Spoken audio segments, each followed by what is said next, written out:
It's just a 5-cent coin, right? But what if I told you that the 1970 5-cent coin could be worth more than just its face value? Let's take a look at why this seemingly simple coin might have a little more to offer than you expect.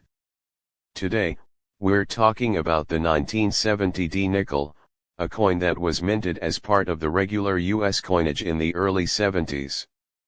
Most people probably wouldn't give it a second glance, but the 1970 nickel has something unique about it that collectors might be interested in. First things first, this is a typical Jefferson nickel, featuring the well-known portrait of Thomas Jefferson on the obverse, or front side.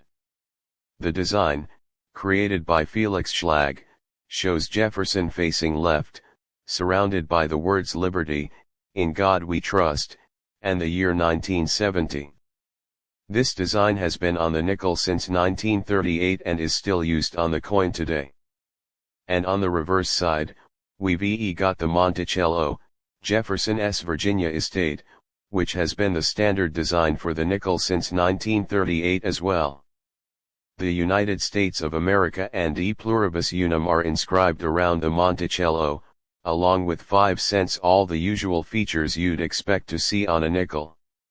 So, where does the 1970 nickel stand out? Well, despite its unassuming design, this coin has a particular feature that collectors care about: its mint mark. The D mint mark means this coin was produced at the Denver Mint, which is a factor that sometimes plays into its rarity and value. Now, let's get to the good part. How much is it worth? For the most part, a 1970 nickel is still worth its face value, 5 cents.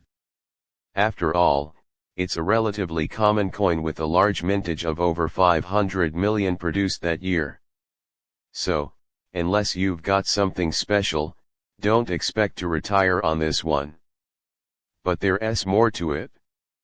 Some 1970 nickels could be worth more if they're in great condition, especially if they're uncirculated. A coin that's never been used in circulation is more desirable to collectors, and a well-preserved 1970 nickel in MS65 or higher grade could be worth around 2 to 5. And while it's not a fortune, it's certainly more than the 5 cents you might have initially thought. And if you have a proof coin, meaning one that's been specially minted for collectors and has a mirror-like finish, the value can be a bit higher as well. A proof 1970 nickel could fetch a bit more on the market, usually around 5 to 10, depending on its condition and demand. But here's where things get interesting. Some collectors also look for minting errors, such as a double die or off-center strikes, which can significantly boost the value of a coin. If your 1970 nickel has any noticeable errors, you might want to get it appraised. In rare cases, mint errors could push the value into the hundreds of dollars, but those coins are rare, and you'll need a keen eye to spot them. So how do you know if your 1970 nickel could be valuable? First, check the condition. Look for coins that are well preserved, without too much wear. Then, see if there are any minting errors. Things like doubled text, off-center strikes, or unusual features could make your nickel worth much more than its face value. If you've got a rare or special 1970 nickel on your hands, you might be wondering, where do I sell it? The good news is there are plenty of places to explore. You can try selling it online, through sites like eBay, where coin collectors are constantly looking for new additions to their collections. You could also visit a local coin dealer or try a specialized coin show where collectors gather to buy and sell coins. Now, while the 1970 nickel might not be a jackpot find for most, it's always good to check your change.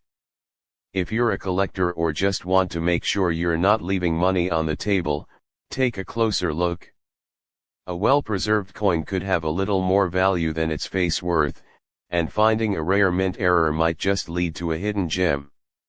Thanks for tuning in. Who knew that something as simple as a nickel could be worth a lot more than just 5 cents? Keep an eye out for those rare finds. You never know what might be hiding in your coin jar.